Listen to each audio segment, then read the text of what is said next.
Hey, Pastor Steve Waldron here, Begat.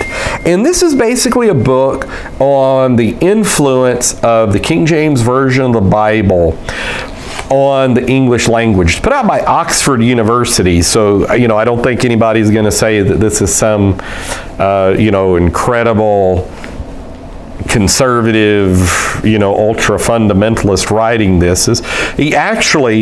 His conclusion, I'll just go ahead and give it to you, is yes, that the King James Version of the Bible is the most influential, most impactful thing on the English language.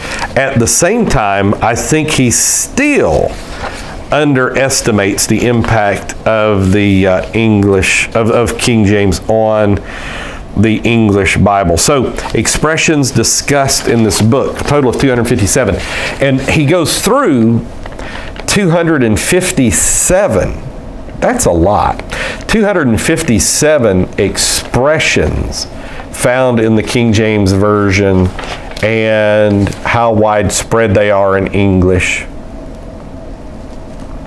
So, like on the back of this, it says, what do the following have in common? Let there be light, whited sepulchres, a rod of iron, new wine into old bottles, lick the dust, how are the mighty fallen, a thorn in the flesh, wheel within wheels.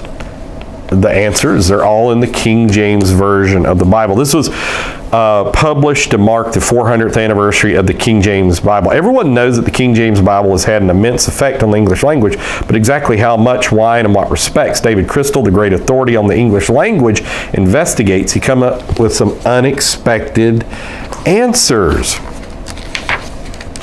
So I should have marked a little spot. Okay, so the epilogue. Okay, I am now in a position to answer the questions I asked myself in the prologue to this book. How extensive have biblical influence been in shaping the character of modern English? Just how many expressions of biblical origin are part of present-day idiom? And how many of these show the specific influence of the King James translation? I had better say try to answer, for the issues turn out to be quite complicated. The range of illustrative subject matter introduced in the book is powerful evidence of a substantial stylistic influence. Some might have expected this influence to be restricted to the more elevated styles of English.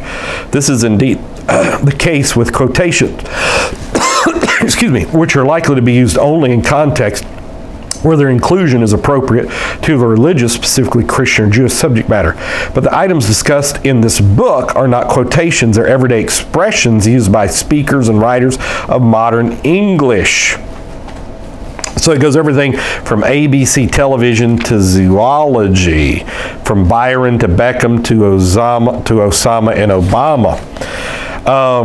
So this remarkable stylistic and playful diversity stems from a surprisingly small number of instances. In the appendix, I've classified all the expressions discussed in this book. There's only 257 of them.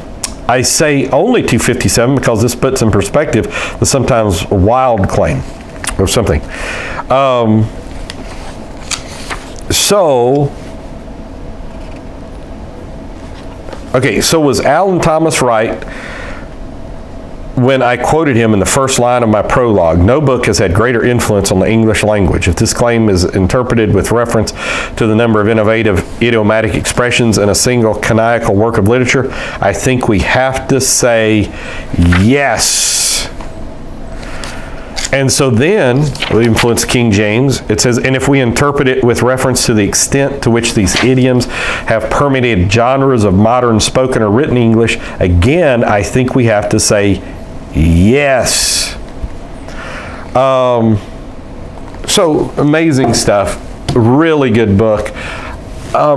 When I talk about the King James, and I want to go through that sometime, I realize I don't think I've done a review on the King James Version itself, but I've got it in my little book to do with maybe 1,000 other little subjects or something. It's not just even by faith, it's by evidence that it is the best translation of the Bible. And that's not to demean others, but it just is the best. So I think this would enhance your understanding of it, even coming from somebody who doesn't necessarily believe the Bible 100%. So God bless. Talk with you later in Jesus' name.